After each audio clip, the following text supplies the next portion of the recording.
اسلام کو سب سے زیادہ سپورٹ کس نے کیا؟ حضرت ابو بکر نے.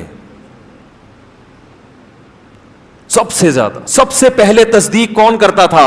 ابو بکر. سب سے پہلے جب نکال دیا تو غار میں کس نے ساتھ دیا؟ ابو بکر نے. ہر چیز میں. آپ کے بعض اہل بیت اس وقت ایمان نہیں لائے تھے، بعد میں لے آئے ایمان، یقیناً اچھی بات ہے. بعض حضرت علی رضی اللہ تعالیٰ عنہ کی عمر بہت کم تھی، یہ فضیلت ہے کہ وہ جلدی ایمان لے کر آئے.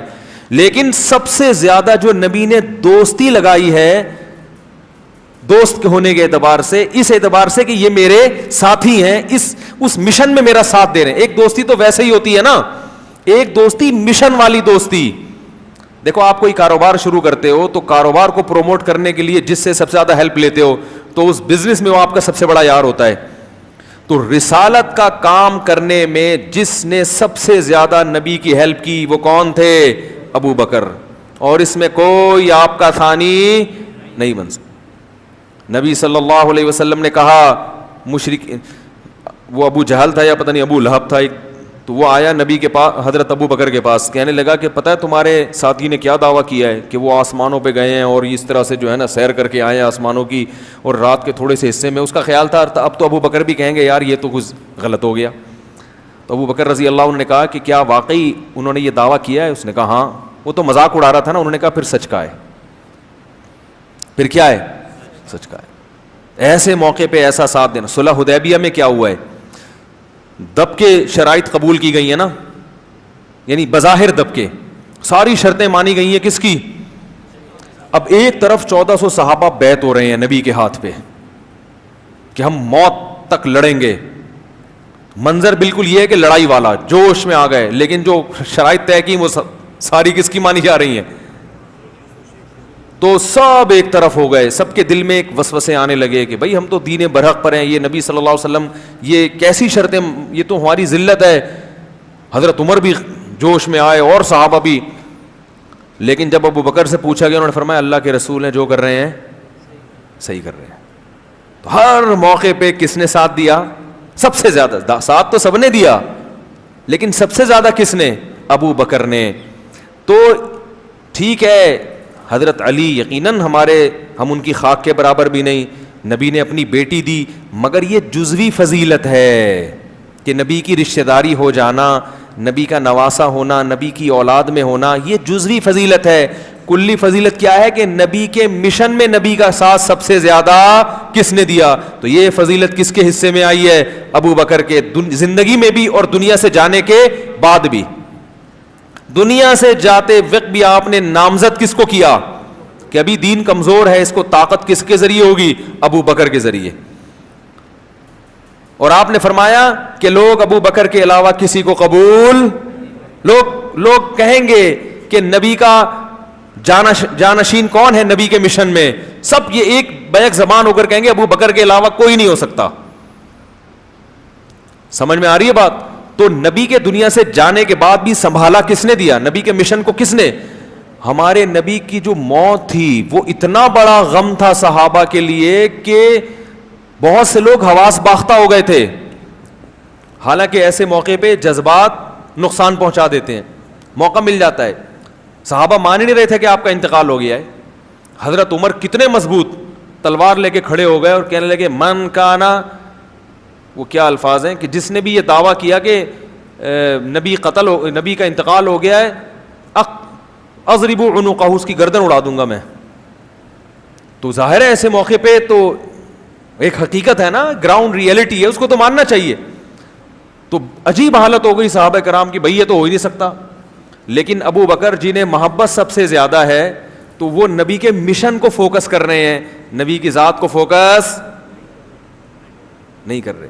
وہ سب کو جمع کیا انہوں نے، مسجد نبی میں خطبہ دیا یا حالانکہ سب سے زیادہ غم کس کو ہو رہا تھا، لیکن جذبات کنٹرول میں کہ نبی کے مشن کو فوکس کرنا ہے. بھائی نبی دنیا سے چلے گا، اب یہ ذمہ داری ہمارے اوپر ہے. یہ بکھر گئے اگر اس طرح کی باتیں شروع کر دیں تو یہ تو نبی کے مشن کو گویا بھول رہے ہیں. نبی کا مشن اللہ کی طرف بلانا تھا. تو کھڑے ہو کر خطبہ دیا، یا ایھا الناس، لوگو من کان منکم یعبد محمدن فإن محمدن قد مات.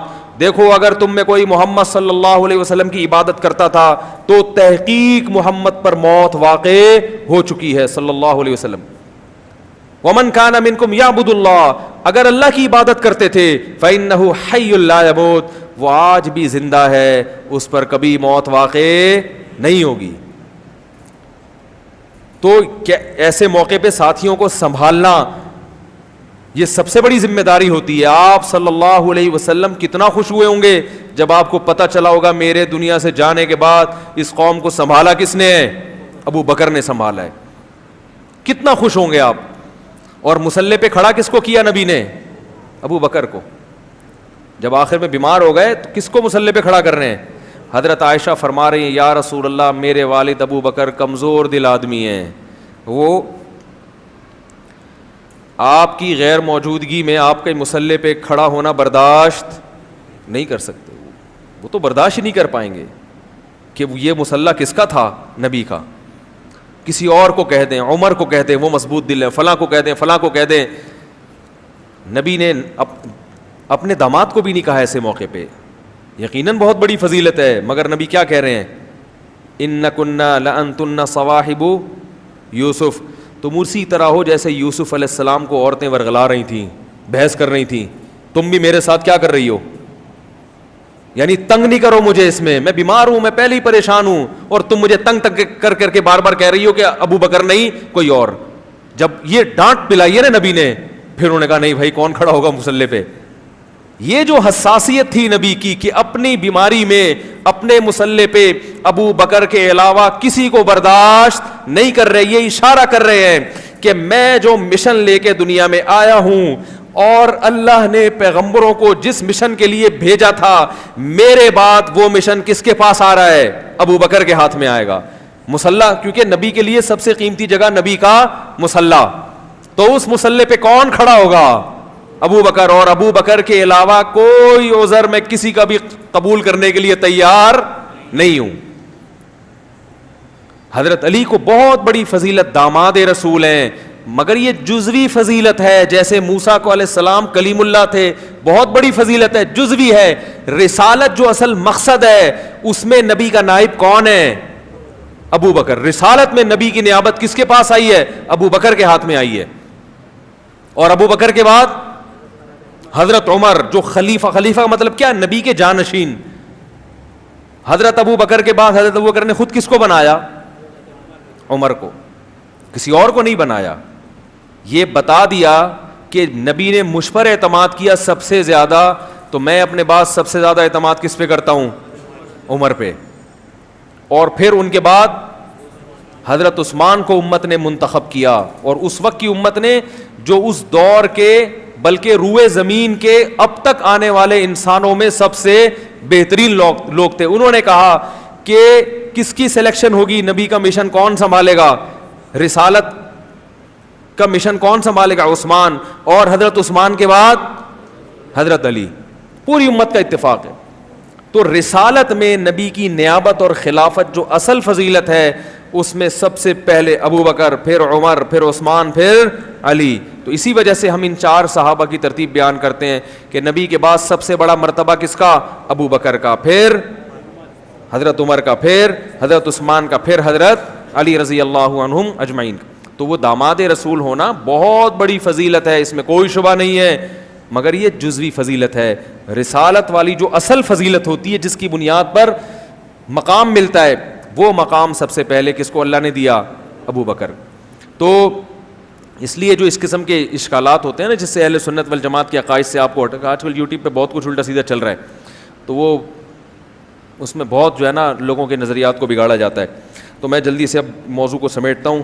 تو یہ بہت اہم آیت تھی. اللہ فرماتے ہیں ساری دنیا بھی اگر مدد چھوڑ دے گی تو کوئی بات نہیں, اللہ نے تو اس وقت ابو بکر کے ذریعے نبی کی مدد کی ہے. تو پتہ چلا ساری دنیا ایک طرف اور اللہ حضرت ابو بکر کو ایک طرف رکھ کے بیان کر رہے ہیں.